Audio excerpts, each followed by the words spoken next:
तो मतलब मोदी जी बोल रहे हैं कि हमारा देश विश्व गुरु बनने की ओर है, हिंदू राष्ट्र बनने जा रहा है, तो क्या लग रहा है इस बार? हिंदू राष्ट्र ये बना के लेंगे जब हिंदू के इन्होंने ये पालन नहीं कर पाया हिंदू राष्ट्र का। कैसे कैसे? अपनी पत्नी को बीच में ही छोड़ दिया। मतलब सबसे बड़ी बात आती है, इन्होंने पत्नी की बात की तो राजनीति में आने का मतलब बोला भी जाता है कि सबसे पहले अपना घर होता है, घर के बाद गांव होता है, गांव के बाद धीरे धीरे राजनीति बढ़ती है, समाज के लोगों की लोकप्रियता। लेकिन इनका आरोप है कि मतलब घर में ही मतलब सही नहीं ढंग से चल रहा है। मतलब क्या आरोप लगाना चाहते हैं मोदी जी? अपनी पत्नी को भी न चला पाए तो ये देश को क्या चलाएंगे। वो इनको बैठाल दिया, एक बार आ गया मौका, न वो चेहरा है बीजेपी वालों का और न बीजेपी पहले वाली है। तो उनका तो कहना है कि भारतीय जनता पार्टी की सरकार सन्यासियों की पार्टी है, इसमें मतलब कोई मोह माया नहीं है, जो भी किया जाएगा देश के लिए किया जाएगा, अपने लिए नहीं किया जाएगा। और भी पार्टियां जो परिवारवाद करती हैं। ये सन्यासी नहीं है, ये रड़ुआ भड़ुआ है, इनका कोई वैल्यू वक़्त नहीं है। हिंदू धर्म में शादी ऐसा नहीं होता, शादी करने के बाद 2 साल के लिए शादी कर लो, 3 साल के लिए कर लो, 5 साल के लिए कर लो, ये जीवन का साथ होता है पत्नी का। इन्होंने तो बीच में ही छोड़ दिया। तो कैसे मतलब वो तो बोलते हैं कि देश की सेवा के लिए छोड़े हैं, वो छोड़े थोड़ी हैं। देश की सेवा जब अपनी पत्नी की सेवा नहीं कर पाए, देश की सेवा क्या करेंगे? तो क्या मतलब आखिरी चरण का मतदान क्या कह रहा है इस बार? इस बार जो आखिरी चरण का मतदान 1 जून को होने वाला है, क्या मोदी जी 400 पार लेकर के आएंगे, अपनी संसदीय क्षेत्र को बचा पाएंगे कि नहीं?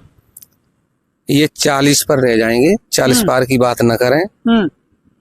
कैसे मतलब ये तो आप बड़ा दावा कर रहे हैं 40 पार सीटें, मतलब वो तो 400 की बात की है ना। 400 पार ही आएंगे। तो क्या मतलब कौन सी पार्टी आएगी, मतलब आपके हिसाब से कौन आना चाहिए? इंडिया गठबंधन आएगा। तो ये इंडिया गठबंधन आप बोल रहे हैं, इंडिया गठबंधन की सरकार आनी चाहिए। क्या की है इंडिया गठबंधन? लोगों का कहना है कि वो देश को लूटे हैं, कांग्रेस की सत्ता में भ्रष्टाचार हुआ है, देश लूटपाट की ओर बढ़ रहा था, आतंकवादी थे। और हमारा देश मतलब उनका कहना है कि हमारा देश 2014 में आज़ाद हुआ, इससे पहले लूटपाट घसोट हो रही थी देश। आजकल झूठों की सरकार, ये झूठे लोग ही आजकल सक्सेस हो रहे हैं। आज देश की संस्कृति इनने बिल्कुल खत्म कर दी है और ये केवल एक वोट की राजनीति करते हैं। इनके सांसद कभी भी कहीं भी जनता के बीच में कभी 5 साल तक दिखाई नहीं देते हैं। इलेक्शन के टाइम में ये दिखाई देते हैं केवल। हम तो जानते हैं कि यहाँ पर ये नोएडा के अंदर जी अभी सांसद को किसी ने अभी चुनाव के टाइम में भी नहीं देखा होगा।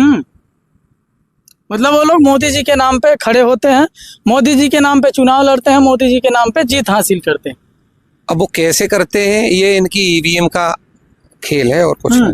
कैसे ईवीएम पे आरोप लगा रहे हैं? ईवीएम तो दोनों पक्षों के लिए होता है ये ईवीएम से ही पहले देखा नहीं था आपका रुझान कैसा आ रहा था, और इनके सभी जगह इनका पूरा कितनी सीटें यहाँ पर बिहार में हो गई और फिर बाद में हो गई कि इतने इतने से हार गए। इनके 5 और 10 हजार से जहाँ से हारते हैं तहाँ इनके अधिकारी जबरदस्ती सर्टिफिकेट दे देते हैं इनकी पार्टी वालों को। तो इसमें मतलब क्या वोटिंग रोक दी जाती है। हाँ जी 10 साल की सरकार रही है भारतीय जनता पार्टी की, और इससे पहले कांग्रेस की सरकार रही है। दोनों पार्टियों के बीच का जो कार्यकाल रहा है, किसके कार्यकाल में मतलब योजनाएं आई जो लोगों को लाभान्वित की और लोग खुश रहे? कांग्रेस की सरकारों में बहुत बड़ी योजना लोगों तक पहुंची, गाँव तक। मिट्टी का तेल हुआ, चीनी होगा, ये तो मिट्टी का तेल चीनी सारा कुछ खा गए। मतलब जो मिट्टी का तेल मिलता था और चीनी मिलती थी, वो सारी योजनाएं लुप्त हो गई हैं। ये तो सब लुप्त हो जी। और गैस सिलेंडर की बात जो की 300-350 रुपए का आ रहा था, आज 1100-1150 रुपए का आ रहा है। तो क्या महंगाई बढ़ी है? नहीं महंगाई भैया चरम सीमा पर, इससे क्या कहने की बात है, वो तो आप भी जानते होंगे मीडिया साथी। और बेरोजगारी पे क्या बोलेंगे? बेरोजगारी बिल्कुल दर आदमी भटक रहा है। अगर हमारी कांग्रेस की सरकार आती है तो जगह फुल कर दी जाएगी, जो भी जहाँ भी जगह मिलेगी। जी सर, धन्यवाद बात करने के लिए। तो आपको क्या लगता है कि मतलब आखिरी चरण का मतदान हमारे देश में होने वाला है 1 जून को, और वही डिसाइड करेगा वहाँ पे मतलब बनारस से संसदीय क्षेत्र जो मोदी जी का है, वहाँ पे भी 1 जून को चुनाव होने वाला है मोदी जी का। वहाँ पे मतलब परीक्षा है इस बार, कौन वहाँ से सांसद बनेगा, सांसद के साथ साथ हमारे देश का प्रधानमंत्री कौन बनेगा। ये आखिरी चरण का मतदान बचा है और 6वें चरण का मतदान आज कंप्लीट हो गया है। तब तक के लिए विदा विदा लेते हैं। आपका क्या राय है कमेंट बॉक्स में कमेंट करिएगा। कौन बनना चाहिए भारत का प्रधानमंत्री, किसके हाथों में हमारा देश सुरक्षित होगा, हमारे देश की महिलाएं सुरक्षित होंगी, नौजवानों को रोजगार मिलेगा। तब तक के लिए विदा लेते हैं। जय हिंद, जय भारत।